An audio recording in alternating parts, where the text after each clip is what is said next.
اللہ جل جلالہ و عم نوالہ کا ہم پر عظیم احسان ہے کہ اس ذات اقدس نے ہمیں مسلمان بنایا. سب کہے الحمدللہ. اور بہت اونچا عظیم کلمہ عطا فرمایا. قرآن پاک جیسی بہت بڑی برکت والی ہدایت والی کتاب عطا فرمائی. اور سارے نبیوں کے سردار نبی پاک علیہ السلام کی امت میں سے ہمیں پیدا فرمایا. اس وقت یہاں ہم شب جمعہ میں جمع ہوتے ہیں ایک بہت عظیم فکر کے لیے جمع ہوتے ہیں. کائنات کے اندر سب سے بڑے اللہ ہیں اور اللہ کے رسول ہیں. حضور صلی اللہ علیہ وسلم والا مقصد ہمارا مقصد بنے. نبی علیہ السلام والی فکر ہماری فکر بن جائے. نبی علیہ السلام والا درد اس کا کچھ حصہ ہمیں مل جائے. اس کو سیکھنے کے لیے ہم یہاں پہ شب جمعہ میں جمع ہوتے ہیں. بلکہ جتنے بھی تبلیغی کام ہیں، چاہے وہ گشت ہو، چاہے وہ تعلیم ہو، روزانہ کے 8 گھنٹے، 6 گھنٹے، 4 گھنٹے، کم از کم 2.5 گھنٹے ہوں، یا سہ روزہ ہو، مہینے کے 10 دن ہوں، سال کے 3 چلے ہوں، یا کم از کم چلہ ہو، باہر ملکوں کا سفر ہو، اندرون سال کا سفر ہو، یہ سب ہمارے تربیت کے لیے ہیں. ہم سیکھنے والے ہیں. اور مولانا جمشید صاحب رحمہ اللہ اس سے بھی اگلا جملہ فرماتے تھے کہ ہم سیکھتڑ ہیں.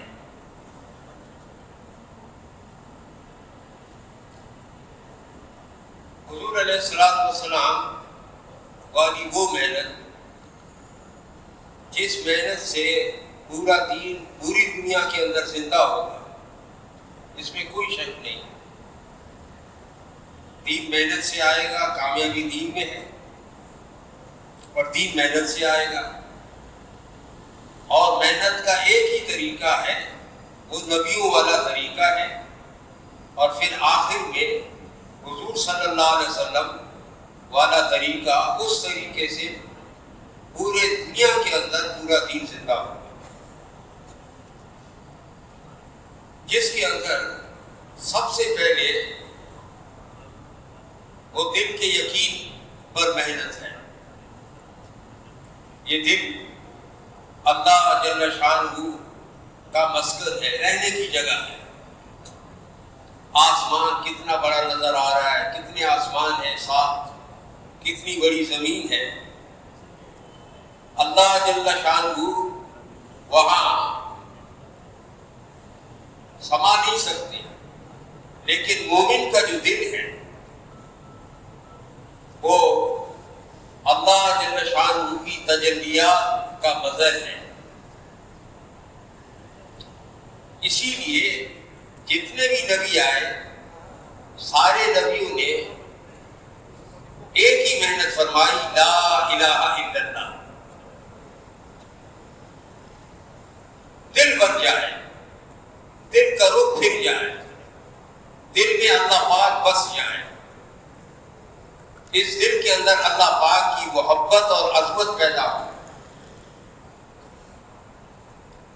اور ایک ہی اللہ پاک سے امیدیں وابستہ ہو، اور اسی ذات اقدس کا خوف طاری، اتنا خوف کہ آدمی گناہوں سے بچ سکے. اور ہمیں یہ دعا سکھائی گئی،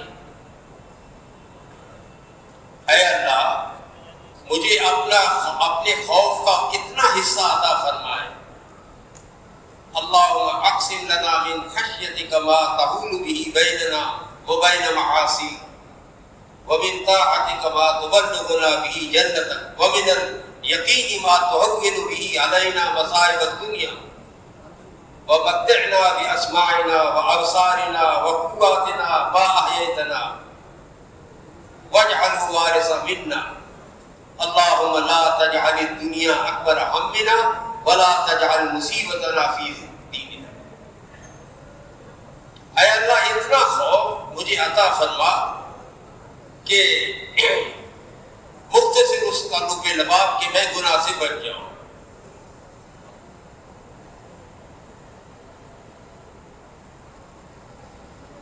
اور دنیا کی جتنی مصیبتیں ہیں اے اللہ ان کو میرے لیے آسان کر دے. اور اے اللہ جو اعضاء آپ نے عطا فرمائے ہیں ان کو ہمارے لیے نفع کا ذریعہ بنا. یہ اعضاء ہمیں جنت میں لے جانے والی بنے. یہ اعضاء ہمارے لیے قبر میں راحت بن جائیں.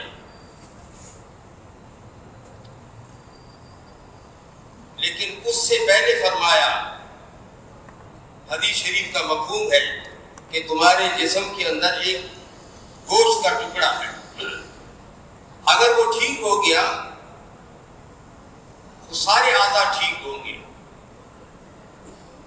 اللہ نہ کرے وہ اگر خراب ہو گیا تو سارے اعضاء خراب ہو جائیں. فرمایا کہ سن لو خبردار وہ دل ہے وہ دل ہے وہ دل ہے. دل ٹھیک ہوا آنکھ ٹھیک دیکھے گی, کان صحیح سنیں گے, زبان ٹھیک بولے گی, کمائی ٹھیک ہوگی, خرچ ٹھیک جگہ پر ہوگا, پیر ٹھیک جگہ چلیں گے اور مال اور جان کا مصرف وہ صحیح جگہ پر لگے گا.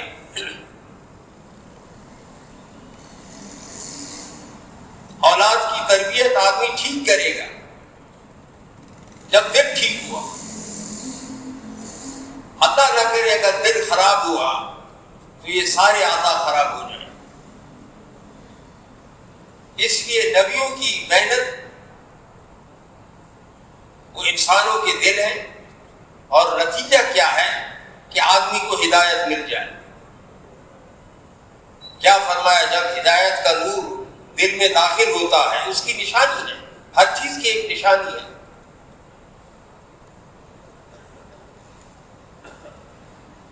پھر یہ فنا ہونے والی دنیا اس میں آدمی کا دل نہیں لگے گا. یہ نہیں ہے کہ دنیا میں استعمال نہیں ہوگا, دنیا میں استعمال تو ہونا ہے. اس کو بیوی ہے, بچے ہیں, تجارت ہے, زراعت ہے, کمائی کے نقشے ہیں, لیکن ان میں جو لگے گا صرف اللہ کے لیے لگے گا. مجھے مفتی زین العابدین رحمۃ اللہ علیہ کی بات یاد آ گئی. فرماتے تھے اگر اللہ کے لیے آدمی ان چیزوں کو نہیں چھوڑ سکتا وہ اللہ پاک کے لیے ان چیزوں میں لگ نہیں سکتا. 8 چیزیں بتائیں قرآن پاک میں, 8 چیزیں علماء کرام سے معلوم کر لیں. تمہارے باپ, تمہاری بیویاں, تمہارے اولاد, تمہارا مال, تمہاری تجارت, تمہاری کھیتی باڑی, یہ ساری چیزیں اگر تم کو اللہ اور اس کے رسول پر ایمان لانے سے اور اللہ پاک کے راستے میں نکلنے سے, جہاد سے, دین کی محنت سے اگر یہ تم کو روک لیتے ہیں تو آگے کی آیت کے بارے میں فرمایا کہ پھر دردناک عذاب ہے. ان میں لگنا ہے, اللہ کے لیے لگنا ہے. پہلے چھڑوانا سکھایا, چھوڑو ان کو تھوڑی دیر کے لیے, تھوڑی دیر کے لیے. بیوی کو, بچوں کو, تجارت کو, زراعت کو, زمینداری کو, ملازمت کو, کھیتی باڑی کو, پہلے ایمان کو سیکھو پھر لگو ان میں. نکل کے ایمان کو سیکھو پھر اس ایمان کو دکان میں قائم کرو. اس ایمان کو دفتر میں قائم کرو، دفتر میں اس کی فضا بناؤ، عدالت میں اس کی فضا بناؤ، اس ایمان کی گھر میں فضا بناؤ۔ اور سب سے پہلی چیز جو سیکھنے کی ہے وہ ایمان ہے۔ اس لیے بچہ جب پیدا ہوتا ہے تو اس کو ایمان کے بول سنائے جاتے ہیں، اذان دی جاتی ہے اور اقامت کہی جاتی ہے، سنائی جاتی ہے۔ بچہ پہلے دن دائیں کان میں اس کی اذان، بائیں کان میں اس کی اقامت کہی جاتی ہے، اس کو سنائی جاتی ہے۔ اللہ اکبر، اللہ اکبر، اللہ اکبر، اللہ اکبر، اللہ بڑے ہیں۔ کام بڑے سے بنیں گے جب بنانے والے اللہ ہیں اور وہ بڑے ہیں، وہ عظیم ہیں، وہ قادر ہیں۔ ساری کائنات اسی کے الا لہ الخلق والامر، ساری اس کی مخلوق ہے اور اس مخلوق پر ارادہ اللہ پاک کا چلتا ہے۔ نظر چاہے جو بھی آئے اسی کا ارادہ چلتا ہے، اس کے ارادے کے بغیر، اللہ جل شانہ کے ارادے کے بغیر ایک پتا ہل نہیں سکتا۔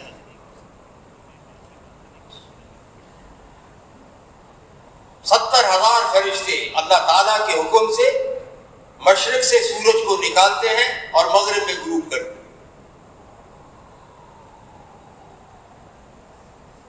اور جب سورج نکلتا ہے 2 فرشتے اعلان کرتے ہیں، اے نیکی کرنے والے آگے بڑھ اور اے برائی کرنے والے رک جا۔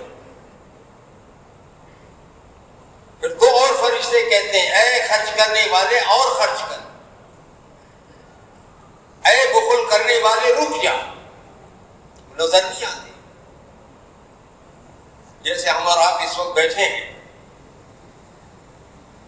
حدیث شریف کے اندر آتا ہے جب آدمی نماز سے فارغ ہو کر باوضو بیٹھتا ہے اور نماز سے پہلے نماز کے انتظار میں بیٹھا رہتا ہے تو فرشتے اس کے لیے 2 بڑی دعائیں مانگتے ہیں، اے اللہ ان کو معاف کر، ان پر رحم کر۔ کتنی بڑی دعائیں! یہ دعا کسی کو مل جائے اس کا کام ہو گیا، مغفرت بھی ہو گئی، رحمت بھی مل گئی، اور کیا چاہیے؟ اللہ پاک کی رحمت کوئی معمولی چیز ہے؟ کیا پیاری دعائیں ہمیں سکھائی۔ مسجد میں داخل ہو، فقیر بن کر داخل ہو جاؤ، اے اللہ میں آپ سے سوال کرتا ہوں کہ میرے لیے اپنی رحمت کے دروازوں کو کھول دیں۔ اور جب مسجد سے فارغ ہو کر نکلتا ہے، اے اللہ میں آپ سے سوال کرتا ہوں آپ کے فضل کا، آپ کی رحمت کا، آپ اپنا فضل ہم پر فرما دیں۔ سارے نبیوں کے سردار، ایک دفعہ صحابہ سے فرمایا کہ سب کے سب تم جنت میں اللہ تعالیٰ کے فضل سے جاؤ گے۔ صحابہ نے پوچھا، اے اللہ کے رسول علیہ الصلوۃ والسلام، کیا آپ بھی اللہ کے فضل سے جنت میں جائیں گے؟ فرمایا کہ ہاں، میں بھی اللہ تعالیٰ کے فضل سے جنت میں جاؤں۔ یا مسجد سے باہر نکلنے دعا مانگی جائے، اے اللہ میں آپ سے آپ کا فضل مانگتا ہوں، اے اللہ میں آپ سے، اللہم انی اسألک من فضلک ورحمتک۔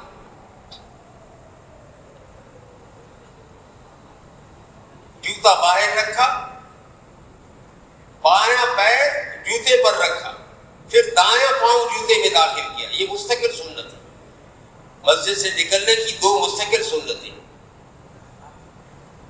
ایک بایاں پاؤں باہر نکالنا، لیکن بائیں پاؤں کو جوتے پر رکھنا، دایاں پاؤں پہلے جوتے میں داخل کرنا، الگ الگ سنتیں۔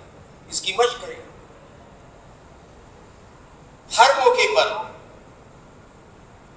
حضور علیہ الصلوۃ والسلام کی سنت کا اہتمام کریں۔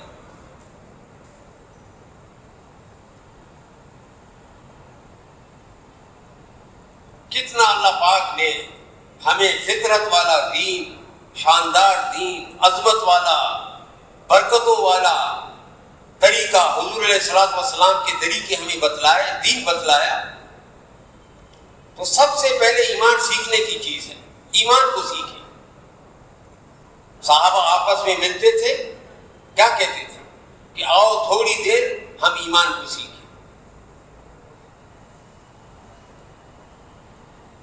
ایک صحابی لیٹے ہیں حضرت حارث رضی اللہ عنہ, حارث بن مالک مسجد میں لیٹے ہیں. حضور علیہ الصلوۃ والسلام نے اٹھایا, اے حارث کس حال کے اندر تم نے صبح کی؟ فرمایا ایمان کی حالت میں. کیا دلیل ہے؟ فرمایا کہ جنت میں جنتیوں کا جانا اور جہنم میں جہنمیوں کا گرنا, وہاں کے ہولناک عذاب, وہاں کی دہشت, وہاں کے سانپ اور بچھو, یہ گویا میرے سامنے ہے. اور رات کو اللہ پاک کے سامنے میں کھڑا رہتا ہوں تہجد میں, اور دن کو میں روزہ رکھتا ہوں. حضور علیہ الصلوۃ والسلام نے ان کو خوشخبری سنائی.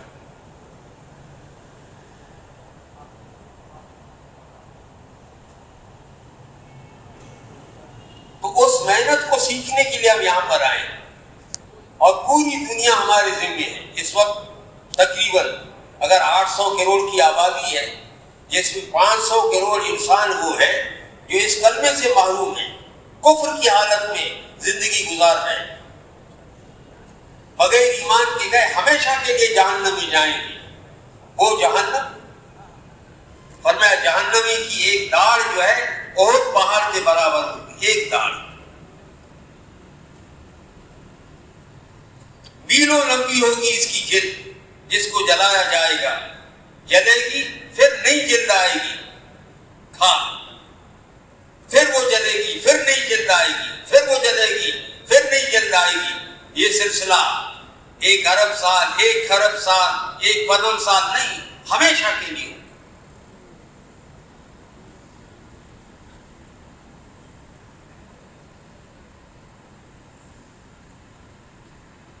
حضور علیہ السلام جب معراج میں تشریف لے گئے تو فرشتے آپ کو سلام کہہ رہے تھے, اور جبریل علیہ السلام تعارف کرا رہے تھے. نبیوں سے آپ کی ملاقات ہوئی, جنت دکھائی گئی, جہنم دکھائی گئی. تھوڑی دیر خبر پر ایمان لانا, صبح بات مشہور ہو گئی. کسی نے حضرت ابوبکر صدیق رضی اللہ عنہ سے کہا کہ تمہارا جو دوست ہے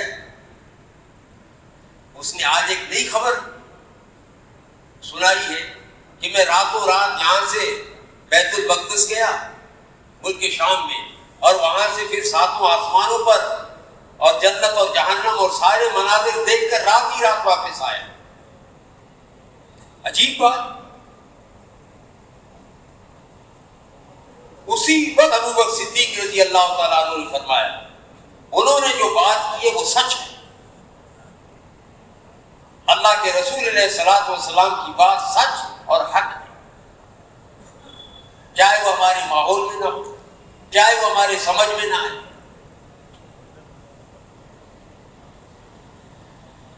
تو میں یہ عرض کر رہا تھا کہ بنیاد وہ ایمان ہے. بچے کو پہلے یہی جملہ سنایا جاتا ہے, وہ بڑے ہیں, وہ اکیلے ہیں, وہ کرتا دھرتا ہے, اسی کا عمل چلتا ہے.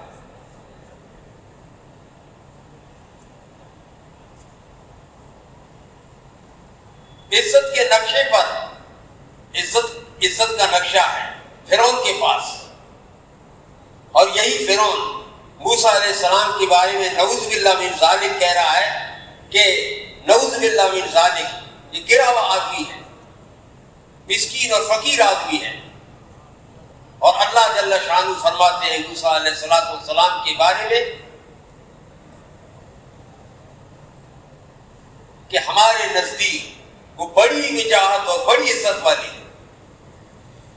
عزت اللہ پاک دیتے ہیں, اور نبی علیہ السلام کے سنت طریقے پڑھ دیں گے, اور ملے گی عزت صرف ایمان والوں کو جو عزت کے نقشے جن کے پاس ہیں وہ نقشے ہیں، نظر آ رہے ہیں، جیسے تالاب میں چاند نظر آتا ہے، تالاب میں چاند تو نہیں ہے، تالاب میں درخت نظر آتا ہے، درخت تالاب میں تو نہیں ہے، نظر آ رہا ہے، دھوکہ ہے۔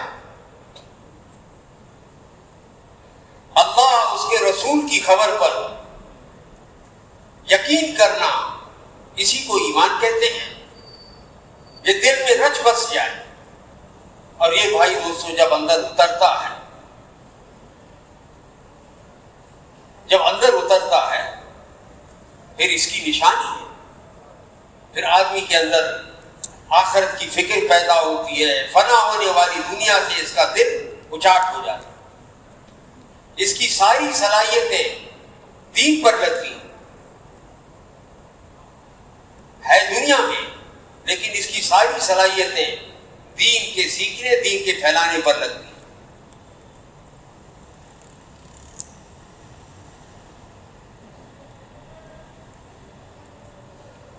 اس کی تجارت، اس کی زراعت، اس کی کمائی، اس کی ملازمت وہ دین کو پھیلانے کا ذریعہ ہوتی ہے۔ لیکن یہ ہے کہ شرط کہ ایمان کو سیکھے، اس یقین کو سیکھے۔ اس لیے مولانا یوسف صاحب رحمۃ اللہ علیہ فرماتے تھے کہ اللہ پاک کی طرف سے جو مطالبہ ہے آسان عمل کا، سب سے اچھا عمل وہ ہے جو صحیح یقین کے ساتھ ہو، نبی علیہ الصلوۃ والسلام کے سنت طریقے پر اس کو سیکھیں، اور وہ عمل اللہ پاک کے دھیان کے ساتھ ہو، وہ عمل اللہ پاک کی عظمت اور محبت کے ساتھ ہو۔ آدمی نماز تو پڑھتا ہے، تلاوت کرتا ہے، ذکر کرتا ہے، لیکن اللہ تعالیٰ کی محبت کے ساتھ نماز پڑھی۔ ایک بزرگ تھے، وہ فرماتے تھے جب میں سجدے میں جاتا ہوں ایسے محسوس ہوتا ہے کہ جیسے اللہ پاک مجھ سے پیار کر رہے ہیں۔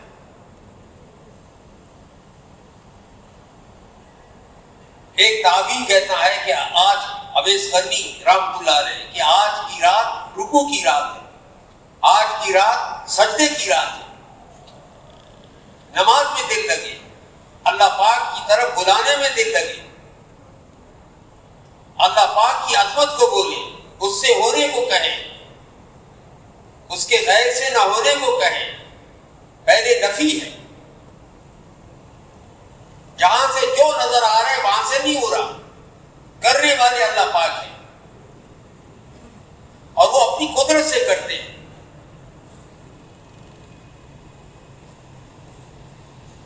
فرعون نے اسکیم چلائی، کوئی بچہ پیدا نہ ہو، اللہ پاک کا ارادہ تھا موسیٰ علیہ السلام کو پیدا کریں گے، اور اس کی ماں کو الہام کیا اللہ پاک نے کہ اس کی ہم حفاظت کریں گے اور اس کو ہم پھر تیری طرف لوٹائیں گے، پھر تیری طرف لائیں گے۔ جب صندوق ڈالا اور صندوق دشمن کے پاس پہنچا، جس دشمن نے ان کی خاطر 70,000 بچوں کو مار دیا، اور اللہ تعالیٰ کیا فرماتے کہ ہم اس کی حفاظت کریں گے، پھر اس کو تیری طرف ہم لوٹائیں گے، تیرے پاس لائیں گے، اور اس کو ہم رسول بنائیں گے۔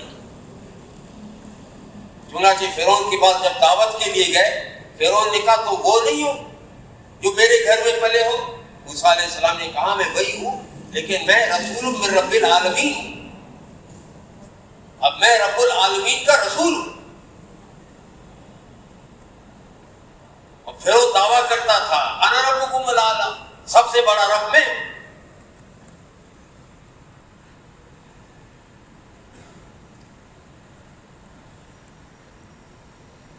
دعوت جب چلتی ہے، باطل ختم ہوتا ہے، حق پھیلتا ہے، عمل ٹھیک ہوتے ہیں۔ جب عمل ٹھیک ہوتے ہیں حالات ٹھیک ہوتے ہیں، ایک ترتیب ہے۔ دعوت چھوٹی، ایمان کمزور ہوا، ایمان کمزور ہوا، عمل میں کمزوری آ گئی، اور پھر حالات ناموافق آتے ہیں۔ اس لیے حضرت مولانا محمد یوسف صاحب رحمۃ اللہ علیہ فرماتے تھے کہ تم ہمارے سامنے اس وقت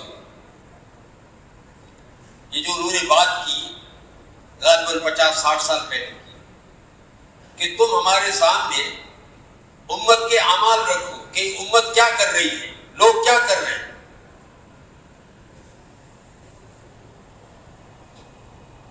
لیکن ایک بات آج کروں کہ میرے کہنے کا مطلب یہ نہیں ہے کہ ہم بدگمانی کریں اور لوگوں کے عیب دیکھیں. وہ تو مثال کے طور پر حضرت نے فرمایا جو عمل اگر لوگ کر رہے ہیں پھر ہمیں بند کمروں میں تم رکھو، ہم قرآن و حدیث کھول کے تمہیں بتائیں گے کہ اس وقت یہ حالات آنے چاہیے. جب سود عام ہوگا تو خانہ جنگی ہوگی، جب بے حیائی عام ہوگی قسم قسم کی بیماریاں وہ پیدا ہوگی جو کبھی کسی نے نہیں سنی ہوگی. جتنی نئی لیبارٹریاں بنے، نئے اسپتال بنے، بڑی ڈگریوں والے ڈاکٹر ہوں، لیکن بیماریاں ایسی پیدا ہوگی ڈاکٹر بھی پریشان ہوں. سنا ہے نا آپ نے کئی طبیبوں سے، ڈاکٹروں سے، وہ کہتے ہیں بس بھائی اب آپ دعا کریں ہمارا کام ختم ہو گیا. حالانکہ دعا شروع میں کرنی چاہیے. جب تکلیف آئے تو فوراً نماز ہے، اس کے لیے صدقہ ہے، اس کے لیے دعا ہے. صحابہ فرماتے، حذیفہ رضی اللہ عنہ فرماتے، جب کوئی مشکل کام ہمیں پیش آتا ہم فوراً نماز کی طرف رجوع کرتے تھے. سنتے رہتے، مذاکرہ ہے. بدر میں نبی پاک علیہ الصلوۃ والسلام ساری رات نماز میں مشغول رہے. خندق کے موقع پہ ساری رات نماز میں مشغول رہے. خشک زمین ہے، نماز کے ذریعے سے بادل سے پانی برسوایا جا رہا ہے، نماز کے ذریعے سے چکی چل رہی ہے، نماز کے ذریعے مردہ بیٹا وہ زندہ ہو گیا دعا کے ذریعے. یہ بڑے اسباب ہیں، عزت کے بھی، حفاظت کے بھی، نجات کے بھی، اللہ پاک کی رضا کے بھی. تو میں عرض کر رہا تھا آسان عمل وہ ہے جو صحیح یقین کے ساتھ ہو، حضور صلی اللہ علیہ وسلم کے سنت طریقے پر ہو. وہ آسان عمل ہے اور اللہ پاک کی طرف سے مطالبہ آسان عمل کا ہے. اللہ پاک کے دھیان کے ساتھ ہو کہ اللہ پاک دیکھ رہا ہے. ابھی ہم اور آپ جو بیٹھے ہیں اور فضائل کے استظہار کے ساتھ کہ اس پر کیا مل رہا ہے.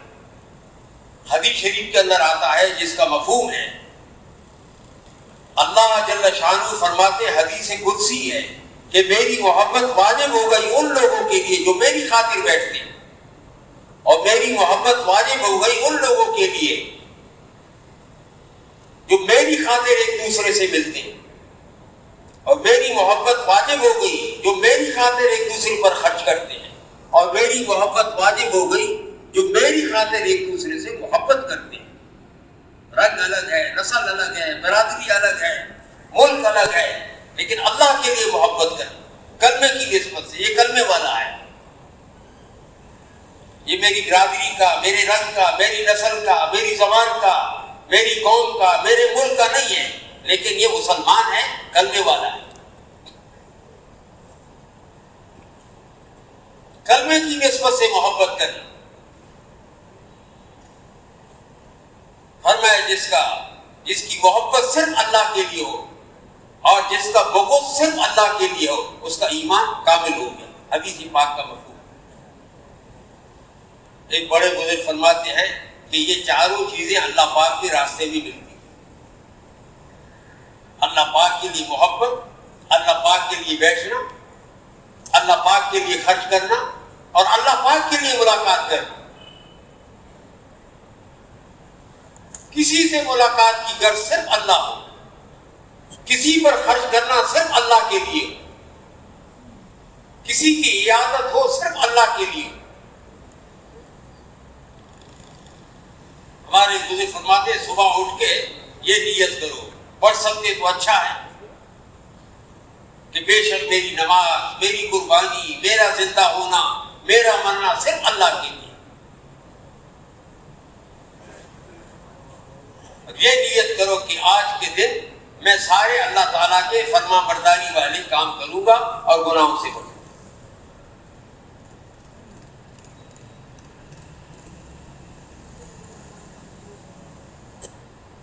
اس لیے اٹھتے ہی جو ہمیں دعا بتائی گئی، قیامت سامنے رکھی گئی، یہ تمام تعریف اس ذات کے لیے ہے جس نے ہمیں مرنے کے بعد، آدمی سوتا ہے اس کو پتا بھی، اس اللہ نے ہمیں اٹھایا ہے. کتنے لوگ ہیں سونے کے بعد اٹھتے نہیں.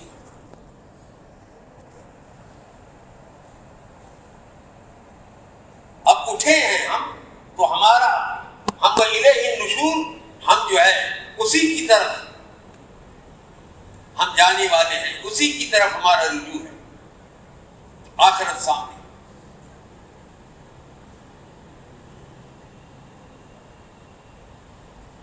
فرعون نے ایک چال چلی،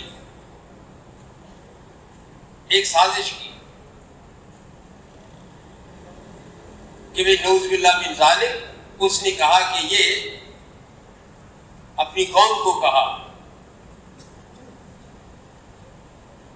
کہ یہ نعوذ باللہ من ذالک فساد پھیلانا چاہتا ہے موسیٰ علیہ السلام، اور تمہیں اس ملک پر قبضہ کرنا چاہتا ہے. یہ نبی کی شان کے خلاف ہے. نبی تو داعی ہے، نبی عابد ہے، نبی ذاکر ہے، نبی مجاہد ہے، اللہ پاک کی طرف بلانے والا ہے.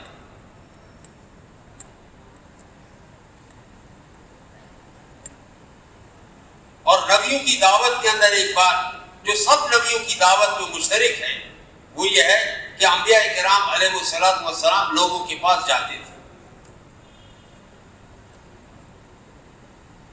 اور اللہ پاک کی بڑائی بیان کرتے تھے. نوح علیہ السلام دعوت دے رہے ہیں کہ تم دیکھتے نہیں ہو یہ ساتوں آسمان اللہ نے بنائے ہیں، اس زمین کو اللہ پاک نے بچھایا ہے. اے میری قوم، اپنی پچھلی زندگی پر توبہ کرو. جب تم توبہ کرو گے وہ اللہ تمہارے لیے بادلوں سے پانی برسائے گا، وہ اللہ تمہیں نرینہ اولاد دے گا، وہ اللہ تمہارے لیے نہریں جاری کرے گا، وہ اللہ تمہارے لیے باغات لگائے گا.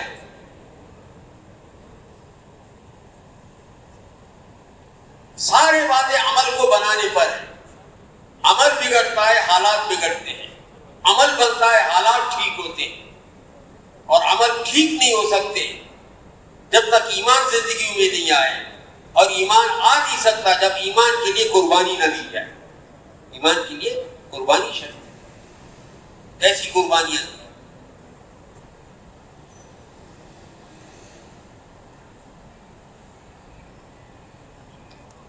اس لیے کہتے ہیں کہ نبیوں کے واقعات اور صحابہ کے واقعات اللہ پاک کی بڑائی کی طرف بلانا، اس کی احسانات کو، اس کی قدرت کو،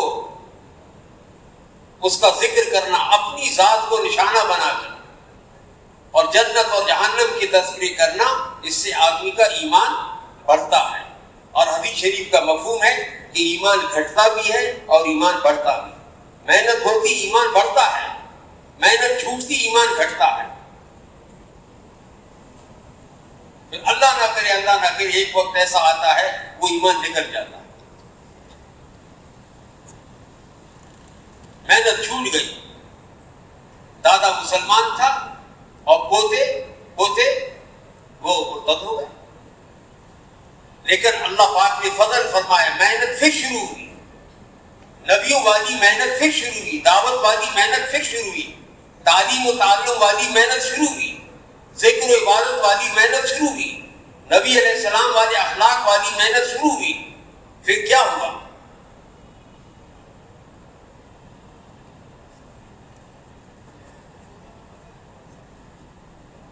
غیر اسلام میں داخل ہونے شروع ہو گئے. جو زمین سجدے کو ترستی تھی. ابھی ہمارے ساتھی عصر کی بات فرما رہے تھے یہ افریقہ کے ایک ملک، بہت دور ملک ہے، گنی کناکرے کے تھے، کس کی قربانی دے کر آئے ہیں۔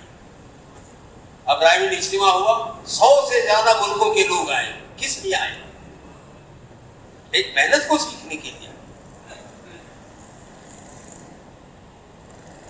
ایک محنت ہو رہی ہے، اس محنت کا خلاصہ یہ ہے کہ ہم اپنی ذمہ داری کو سمجھیں کہ ہم میں سے ہر ایک کی ذمہ داری کیا ہے، پورے عالم کے اندر پورا دین پھیلے، یہ ہماری سب کی ذمہ داری ہے۔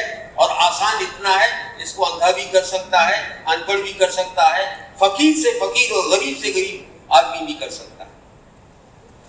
ہمارے بزرگ مثال دیتے تھے کہ دیکھو دین کو پھیلانا کتنا آسان ہے۔ مثال دے رہا ہوں، پاکستان مسجد کا نام ہے، ان کے ساتھیوں نے سوچا بھائی برازیل میں جماعت بھیجنی ہے۔ اس وقت برازیل کے حالات ایسے ہیں کہ لوگ بالکل ایمان کے آخری درجے پر، تھوڑی تاخیر ہو گئی اس طرف چلے جائیں گے، تھوڑا پہلے پہنچے ایمان بچ جائے گا، اور یہ حقیقت ہوا بھی ہے۔ کیا کریں بھائی، جماعت بھیجنی ہے، قواعد ہمارے پورے نہیں ہیں، تو کیا کریں؟ ایک جماعت جو ہے ہم بنا کے گوادر بھیجیں، کسی مکی مسجد کے ممبر پر، مدنی مسجد کے ممبر پر بیٹھ کے بھائی عامر صاحب رحمہ اللہ نے یہ بات فرمائی۔ برازیل جماعت بھیجنی، کیا کرے؟ ایک جماعت بھیجے گوادر، اور گوادر والوں کو کہے وہ ایران چلے جائیں، سہولت سے جا سکتے، اور ایران والوں کو کہے، جماعت برازیل کی بنانی، ایران والوں کو کہے وہ ترکی چلے جائیں، بغیر ویزے کی وہ جا سکتے، اور ترکی والوں کو کہے وہ یورپ چلے جائیں، اور یورپ والوں کو کہے وہ امریکہ چلے جائیں، امریکہ والوں کو کہے وہ برازیل چلے جائیں۔ برازیل جماعت پہنچ گئی، جماعت نے کام کیا، ثواب کس کو ملا بھائی؟ جی پاکستان مسجد میں چند ساتھیوں نے بیٹھ کے اس بات کو سوچا، یہ گئے نہیں، لیکن ان کا بیٹھنا عالمی فکر کے لیے بیٹھنا تھا۔ ہم شب جمعہ میں آئے، عالمی فکر کو لے کر آئے کہ پوری دنیا میں پورا دین پہنچانا یہ میرے ذمہ ہے، پہنچانے والے اللہ ہیں، لے جانے والے اللہ پاک ہیں، اس ذات کی توفیق کے بغیر ایک سبحان اللہ آدمی نہیں کہہ سکتا۔ کروڑوں انسان اس وقت ہیں جنہوں نے آج تک ایک سبحان اللہ نہیں کہا، ٹھیک ہے نا بھائی؟ کروڑوں انسان ایسے ہیں جنہوں نے ایک دفعہ الحمدللہ نہیں کہا، کروڑوں انسان ایسے ہیں ایک سجدہ انہوں نے نہیں کیا۔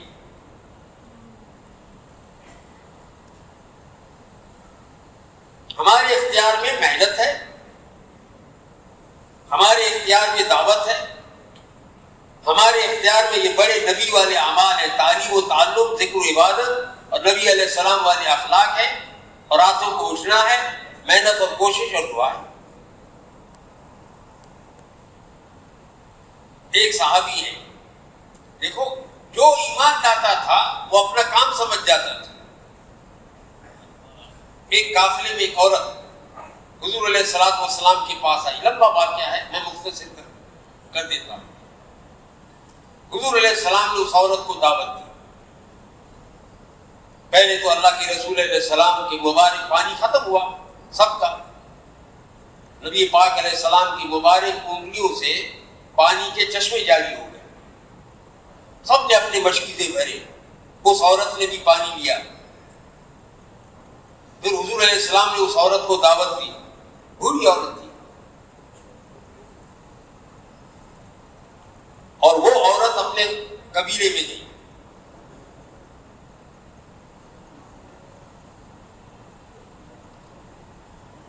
جب نکلی تھی تو سب کافر تھے، جب دعوت کو لے کر اس قبیلے میں گئی، دعوت دی تو سارا قبیلہ مسلمان ہو گیا۔ مدینہ منورہ سے ایک صحابی گئے، مصعب بن عمیر رضی اللہ عنہ، ان کی دعوت پر سعد بن معاذ رضی اللہ عنہ جو سردار تھے وہ ایمان لے آئے، اور یہ اپنی قوم بنو اشل کے پاس گئے. پوری قوم مسلمان دائی تھا, مسلمان ذاکر تھا, مسلمان عابد ہے. یہ سارے کام بیک وقت کرنے ہیں.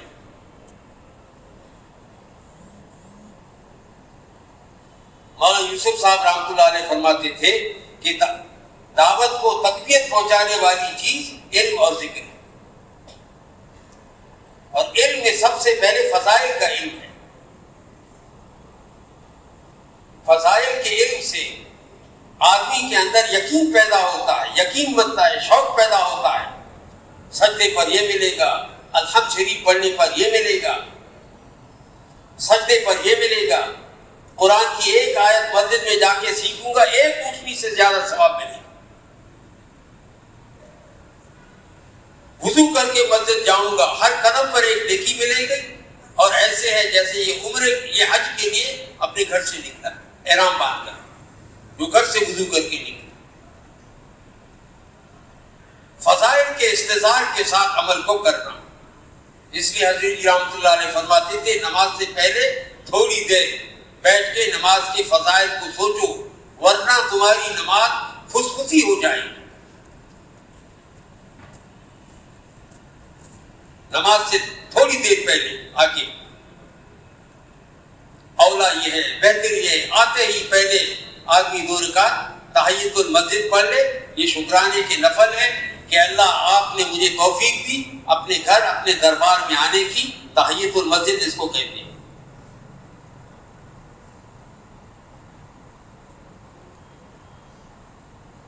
اور تھوڑی دیر پہلے نماز کے فضائل کو سوچیے, سجدے پر, رکوع پر, قومہ پر, قومے کے بعد جو کھڑے ہوتے ہیں اس دعا پر کیا ملے گا. حضور علیہ السلام نے نماز پڑھائی, آپ متوجہ ہوئے, فرمائے یہ دعا کس نے مانگی؟ ربنا لک الحمد حمدا کثیرا طیبا مبارکا فیہ. ایک صحابی کھڑے ہوئے, حضور علیہ السلام نے فرمایا کہ تم نے وہ دعا پڑھی ہے اس کے ثواب کو لینے کے لیے آسمانوں سے 30 فرشتے آئے. علماء کے پاس جا کے اور تعلیم کے حلقوں میں بیٹھ کر ہر عمل کی فضیلت کو معلوم کریں.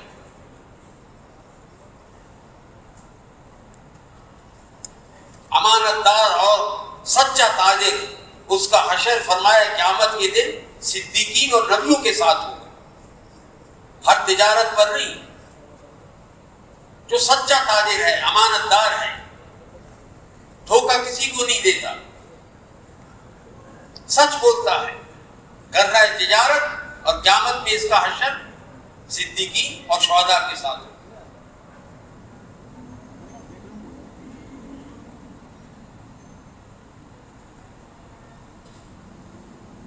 بیوی کو لقمہ کھلانے پر اجر و ثواب ہے,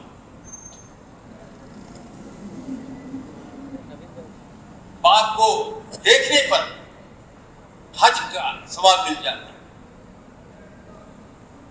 ایک دفعہ آپ نے فرمایا کہ میں ضامن ہوں اس شخص کے لیے جنت کا جس نے 2 بیٹیوں کی تربیت کی اور ان کا نکاح کرایا.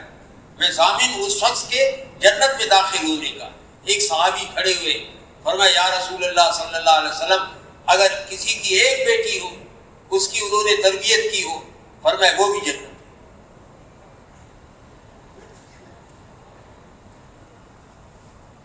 40 آدمی جس کے جنازے میں شریک, اس کے لیے جنت واجب ہو جاتی. ایک شخص کا جنازہ لایا گیا, حضور علیہ السلام نے پوچھا کسی کو اس کی نیکی معلوم ہے؟ ایک صاحب کھڑی ہوئی اور میں ہاں اے اللہ کے رسول علیہ الصلوۃ والسلام, اللہ تعالیٰ کے راستے میں اس نے 1 رات کا پہرا دیا تھا. نبی علیہ الصلوۃ والسلام نے اس کی نماز جنازہ پڑھائی اور فرمایا کہ میں گواہی دیتا ہوں کہ تم جنتی ہو.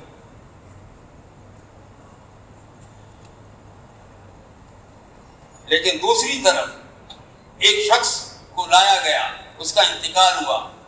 اللہ کے رسول علیہ السلام نے فرمایا, اللہ ہم سب کی حفاظت فرمایا کہ یہ شخص جہنمی ہے. لوگ کہہ رہے تھے جنتی, حضور علیہ السلام نے فرمایا جہنمی.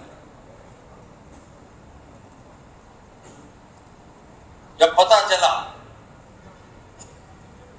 تو پتہ چلا کہ یہ اپنی قوم کی خاطر لڑا ہے، اللہ کے لیے نہیں لڑا، قوم کی خاطر لڑا۔ ایک اور کے بارے میں فرمایا یہ شخص جہنمی ہے، جہنم کی آگ اس پر لپٹی ہوئی ہے۔ تو پتہ چلا اس نے خیانت کی اور کچھ چیزیں جو بیت المال کی تھی وہ انہوں نے چھپائی رکھی تھی چادر میں۔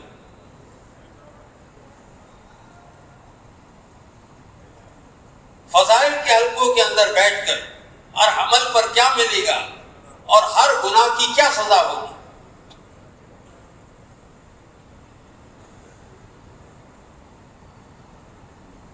اس لیے کہتے ہیں ہر گھر میں تعلیم کرو، ہر دکان میں تعلیم، مسجد میں تعلیم ہو، غور سے سنو۔ کتنی دفعہ ہم نے سنا کہ جو 40 دن تک تکبیر اولیٰ کے ساتھ نماز پڑھے اس کو 2 انعام ملتے ہیں، نہ یہ جہنمی ہوگا نہ یہ منافق ہوگا۔ مولانا جمیل صاحب رحمۃ اللہ علیہ فرماتے تھے کہ میں ایک نوجوان سے ملا، میں نے پوچھا بھائی کیا حال ہے؟ تو اس نے کہا کہ الحمدللہ 9 سال سے میری تکبیر اولیٰ فوت نہیں، اور میں پھر 10 سال کے بعد میری ملاقات ہوئی ان سے، 19 سال ہو گئے۔ میں نے کہا ہاں کیا حال ہے؟ فرمایا الحمدللہ میری تکبیر اولیٰ فوت نہیں۔ جب ایمان بنتا ہے آدمی عمل کو بنانے کی فکر میں رہتا ہے۔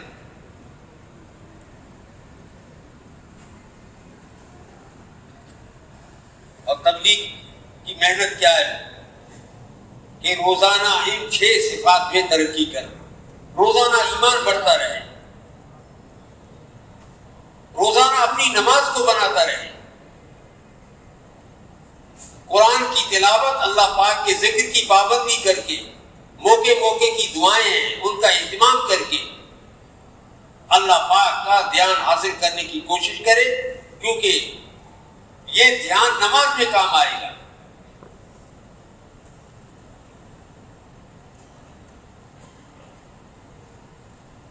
دھیان ہی نہیں ہے تو جمے گا کیسے؟ دھیان بنے گا نماز سے باہر اور کام دے گا نماز کے اندر۔ ہم سوچ لیں ایک آدمی دعوت دے کر، تلاوت اور ذکر کر کے، حضور علیہ الصلوۃ والسلام والے اخلاق کے ساتھ لوگوں کے حقوق ادا کرتے ہوئے یہ آدمی جب نماز پڑھتا ہے اور نماز کا اہتمام کرتا ہے، وضو بھی ٹھیک کرتا ہے۔ کبھی ہم گئے علماء سے معلوم کیا کہ حضور علیہ السلام وضو کیسے فرماتے تھے؟ کتابوں میں لکھا ہے کہ اللہ کے رسول علیہ الصلوۃ والسلام ایک مد پانی سے وضو کرتے تھے جو تقریباً 14 چھٹانک ہے۔ ایک مد پانی، اس کی مشق کریں، ایک مد پانی 14 چھٹانک، ایک سیر کے اندر 16 چھٹانک ہوتے ہیں۔ آج کل تو کلو ہے، کلو تھوڑا اس سے زیادہ ہے، یا 750 ملی لیٹر، 1 لیٹر سے تھوڑا کم ہو جاتا ہے۔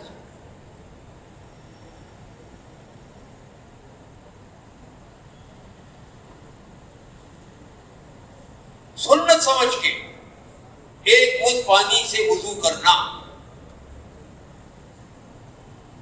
علماء سے ہم معلوم کریں نیا لباس آیا کس دن پہنے۔ حدیث شریف کے اندر ایک دعا آتی ہے، علماء سے معلوم کریں کہ جو آدمی نیا لباس پہنے اور جمعے کے دن پہنے اور پرانے لباس کو کسی فقیر مسکین غریب کو دے دے،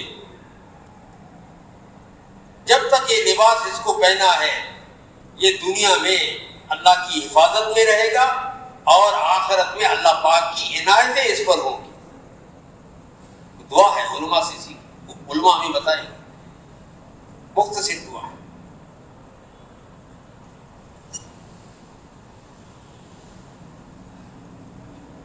پورے عالم کے اندر پورا دین پھیلے، یہ ہم میں سے سب کی ذمہ داری ہے۔ ایک بہت بڑے قرآن کو سمجھنے والے مفسر یہ جو آیت ہے نا جس کا ترجمہ ہے کہ تم بہترین امت ہو، تمہیں نکالا گیا ہے، اخرجت للناس اس امت کے بارے میں بتایا کہ امت نکالی گئی ہے۔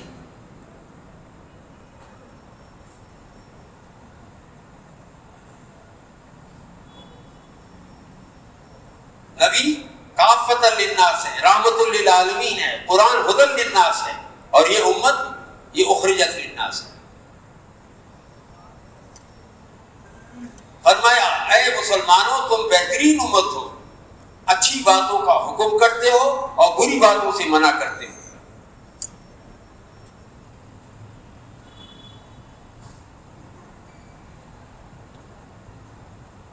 اور اس بات کی خبر پچھلے بعض نبیوں کو دی گئی کہ یہ امت آنے والی ہے، آخر میں آئے گی، سب سے پہلے جنت میں جائے گی۔ ساری امتوں پر جنت حرام ہے جب تک یہ امت نہ جائے، اور اس امت میں سب سے پہلے ابوبکر صدیق رضی اللہ تعالیٰ عنہ جائیں گے، اور جنت کے ہر دروازے سے اس کی آواز آئے گی، مرحبا مرحبا یا ابا بکر، آپ ہمارے اس دروازے سے داخل ہو جائیں۔ کیوں؟ ابوبکر رضی اللہ عنہ کی قربانی سب سے زیادہ۔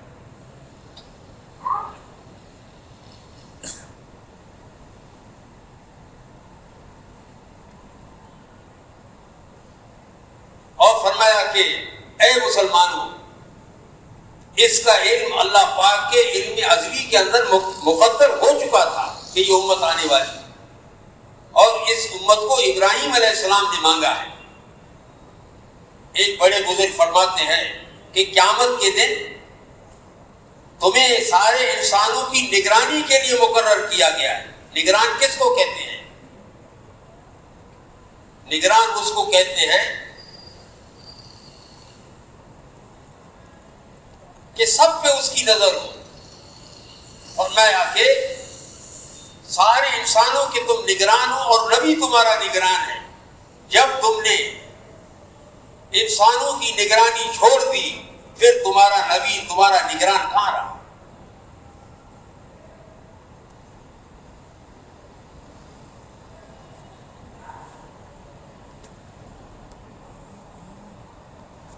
اور فرمایا کہ تم اے مسلمانوں تمہیں افضل اور اشرف نبی دیا گیا، اور کامل درجے کی اور ہمیشہ کے لیے تمہیں شریعت دی گئی۔ ایک ایک سنت طریقہ اس کے اندر کتنی اللہ تعالیٰ کی طرف سے محبوبیت ہے، کتنی اس سنت طریقے میں عظمت ہے، اس سنت طریقے میں کتنی بڑی برکتیں ہیں، کتنی نورانیت ہے سنت طریقے میں۔ صحابہ سنت کو سنت سمجھ کر کرتے تھے، اور آج کا آدمی یہ کہتا ہے کہ جناب یہ تو سنت ہی تو ہے۔ اب علماء سے پوچھے یہ لفظ کہنے سے وہ کہاں پہنچ گیا، علماء ہمیں بتائیں۔ سنت کو سنت سمجھ گئی، میری نبی علیہ السلام کی سنت ہے، سنت کو پورا کرنے سے میرے نبی راضی ہوں گے، میرے نبی راضی ہوں گے تو اللہ راضی ہوں گے، اور اللہ راضی ہوں گے جنت پہنچے۔ اور میں جو میری سنت کو پورا کرتا ہے وہ جنت میں میرا ساتھ ہے۔ سر کے بالوں سے لے کر پیر تک کی سنتیں، گھر کی سنت، کاروبار کی سنت، علماء سے ہم معلوم کریں، طریقے معلوم کریں، کیونکہ قرآن و حدیث کا علم علماء کے پاس ہے، ہم محتاج ہیں ان کے۔ اور فرمایا کہ اے مسلمانوں تمہاری قربانی پر ایمان، علم، عمل اور تقوی کی شاخیں سرسبز و شاداب ہو۔ کتنی چیزیں؟ 4 چیزیں بتائیں تمہاری قربانی پر۔ یہ امت قربانی والی ہے۔ ابراہیم علیہ السلام نے اس امت کو مانگا ہے، خود بھی قربانی دی، اپنی محترمہ زوجہ محترمہ ہاجرہ رضی اللہ تعالی عنہ کو بھی قربانی پر ڈالا، اسماعیل علیہ السلام کو بھی قربانی پر ڈالا، اس ویرانے میں چھوڑا جہاں موت کی ساری چیزیں موجود تھی، زندگی کا ایک چیز بھی نہیں تھی۔ اپنی قدرت سے اللہ پاک نے چشمہ جاری کیا، 4,500 سال ہو گئے۔ زمزم کوئی ہم میں سے شاید ایسا ہو کہ جس نے زمزم کا پانی نہ پیا ہو۔ پوری دنیا میں اللہ پاک اس قربانی کے آثار پہنچا رہے ہیں کہ دیکھو یہ ایک باپ، ایک بیٹا اور ایک ماں، انہوں نے قربانی دی۔ اور حضرت جی رحمۃ اللہ علیہ فرماتے تھے نبی علیہ السلام نے اپنی امت کے ہر ایک فرد کو، پورے خاندانوں کو قربانی پہ ڈالا۔ حبشے کی ہجرت ہوئی تو اپنی بیٹی کو نئے دلہن نہیں، نوے کی دلہن ہے، نیا دلہا ہے، عثمان رضی اللہ عنہ حبشے کی ہجرت کی، حبشے میں ہجرت کے لیے بھیجا۔ عام طور پہ لوگ اپنے آپ کو بچاتے ہیں، دوسروں کو قربانی پہ ڈالتے ہیں، لیکن نبی علیہ السلام نے اپنے خاندان کو قربانی پر ڈالا۔ اور جب آپ بدر سے تشریف لائے واپس تو حضرت رقیہ رضی اللہ تعالی عنہا کا انتقال ہو گیا تھا، ان کے جنازے میں بھی آپ شریک نہیں ہو سکتے۔ جیسے ابراہیم علیہ السلام ہاجرہ رضی اللہ تعالی عنہا کے جنازے میں شریک نہیں ہو سکے، اسماعیل علیہ السلام کے نکاح میں شریک نہیں ہو سکے، حضور علیہ السلام اپنی بیٹی کی لقد جگر دوسری بیٹی تھی رقیہ رضی اللہ تعالی عنہا، اس کے جنازے میں آپ شریک نہیں ہو سکے، تدفین میں شریک نہیں ہو سکے۔ امت کو قربانی سکھائی کہ تم قربانی والے ہو، تم پھرنے والے ہو، تمہاری جگہ دکان نہیں ہے، تھوڑے وقت کے لیے دکان کو چھوڑو، تھوڑے وقت کے لیے تجارت زمینداری کو چھوڑو، جا کے ایمان کو سیکھو، اس ایمان کی فضا وہاں بھی قائم کرو، جب واپس اپنے مقام پر آؤ ان اعمال کا اہتمام کرو تاکہ تمہارا ایمان محفوظ بھی رہے، ایمان ترقی بھی کرے۔ مقام کا کام ہے، معمولی عمل نہیں ہے۔ گشت حضرت جی رحمۃ اللہ علیہ فرماتے تھے گشت کے ذریعے چاہا جا رہا ہے ہر مسلمان کو داعیانہ اور ذاکرانہ طریقے سے پھرنا آ جائے۔ قرآن کی کئی آیتوں پر عمل ہوتا ہے گشت کے ذریعے، کئی حدیثوں پر عمل ہوتا ہے گشت کے ذریعے سے۔ ایک طرف کروڑوں روپے مل رہے ہیں اور دوسری طرف گشت ہے۔ اگر گشت کی عظمت ہوگی آدمی کروڑوں روپے کو لات مارے گا لیکن گشت کو قربان نہیں کرے کہ آج میرا گشت ہے، آج میرا دوسرا گشت ہے۔ مہمان آ رہے ہیں، جناب ٹھیک ہے آپ انتظار کر لیں، ہم گشت کرنے کے بعد آپ کے پاس آ جائیں۔ ہر عمل کا اہتمام، سارے وعدے اہتمام پر ہیں۔ جو صحیح طریقے سے وضو کرے، جو اہتمام کے ساتھ نماز پڑھے، یہ نماز اس کے لیے نور ہوگی، یہ نماز اس کے لیے حجت ہوگی، اور جنت میں لے جانے کا یہ نماز ذریعہ بنے گی۔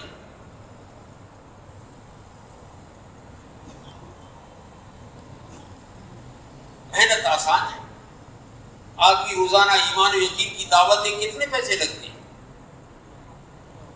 روزانہ تعلیم کے حلقوں کے اندر بیٹھ کے اور علماء کے پاس جا کر فضائل کو معلوم کرے، کتنے پیسے لگتے ہیں؟ ہر عمل کی قیمت کو معلوم کرے۔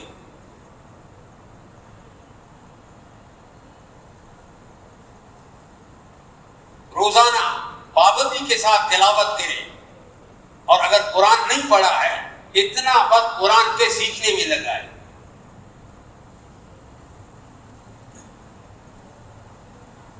اس زمانے کی بات ہے، ہمارے بزرگ قاری حبیب الرحمان صاحب رحمۃ اللہ علیہ اسی ممبر پہ مدنی مسجد، مکی مسجد میں بیان کرتے تھے، اجتماعات میں بیان کرتے تھے۔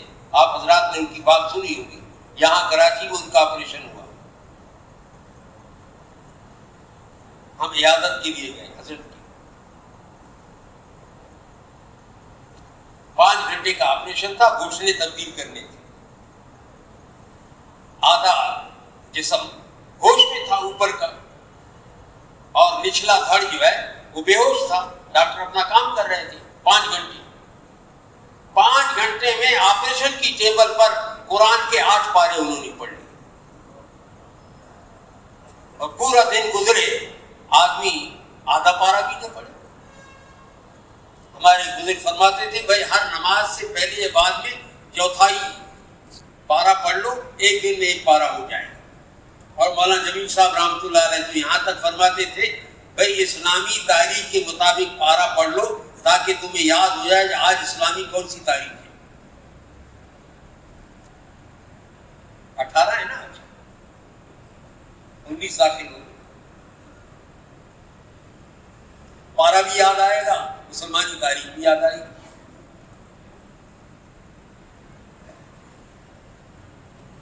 مولانا سعید خان رحمۃ اللہ علیہ فرماتے تھے جس کا دل دعوت اور دعا میں لگا، نماز اور قرآن میں لگا، تو سمجھو اللہ کے ساتھ اس کا دل لگ گیا. دل لگانے کی چیزیں یہ اعمال ہیں. کہنے والا سننے والے سے زیادہ محتاج ہے. میرے لیے بھی دعا کریں.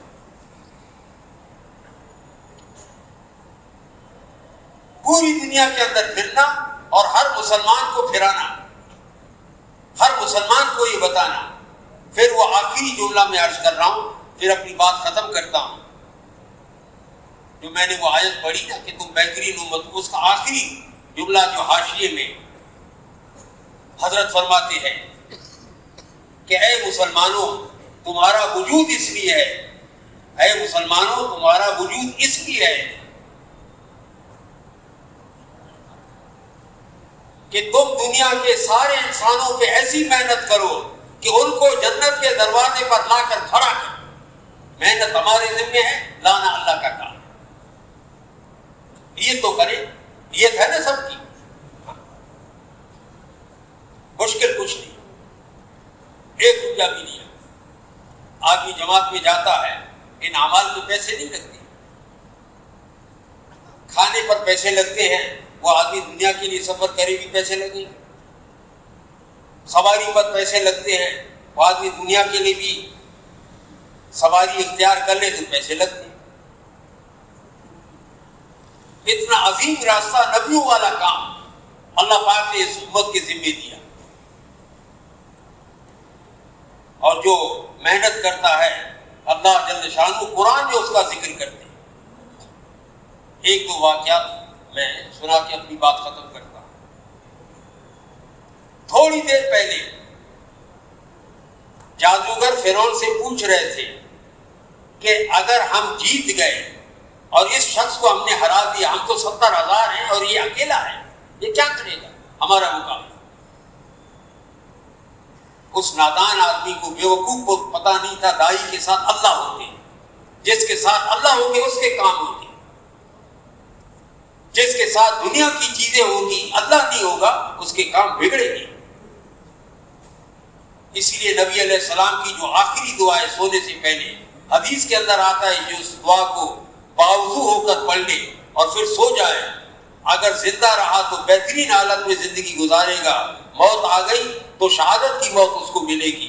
علماء سے اس کو پوچھ لیں، میں اس کا ترجمہ بتاتا ہوں. اے اللہ میں نے اپنے آپ کو آپ کے حوالے کیا، اور اے اللہ میں نے اپنا چہرہ بنی ہوئی چیزوں سے پھیر کر آپ کی طرف کر دیا کہ بنانے والے آپ ہیں. یہ سب بنا ہوا ہے، بنے ہوئے سے نہیں ہوگا، جو بنانے والا چاہے گا وہ ہوگا.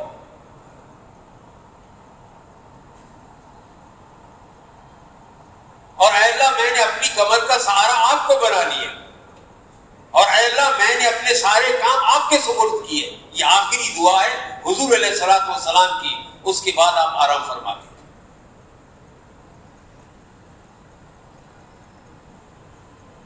دعا میں دل لگے. 5 گھنٹے کی دعا ہے آخری حج کے موقع میں. 1 حج کیا وہی آخری دعا. 5 گھنٹے عرفات کے میدان میں آپ نے دعا مانگی. انفرادی طور پہ قوت دعا کو مولانا الیاس صاحب رحمۃ اللہ علیہ فرماتے تھے قوت دعا کو بڑھاؤ. اور ہم مولانا احسان صاحب سیدھا مجدہ فرماتے ہیں کہ روزانہ 1 منٹ بڑھاؤ.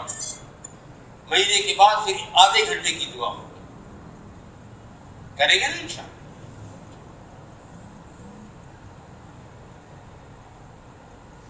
فرعون سے پوچھا کہ ہمیں کیا ملے گا اس کا انعام؟ فرعون نے کہا تمہیں میں سب کو اپنا درباری بناؤں گا، جو تم چاہو گے ملے گا. بادشاہ کو کوئی درباری بن جائے اس سے بڑا کوئی انعام ہو سکتا ہے؟ ہم سوچ لیں ہم اللہ کے درباری ہیں، اللہ پاک کے ہم بندے ہیں، حضور علیہ السلام کی امتی ہیں، نبیوں والا ہمیں کام دیا گیا ہے. جیسے اللہ پاک نے نبیوں کو پالا، اللہ پاک ہمیں بھی پالے.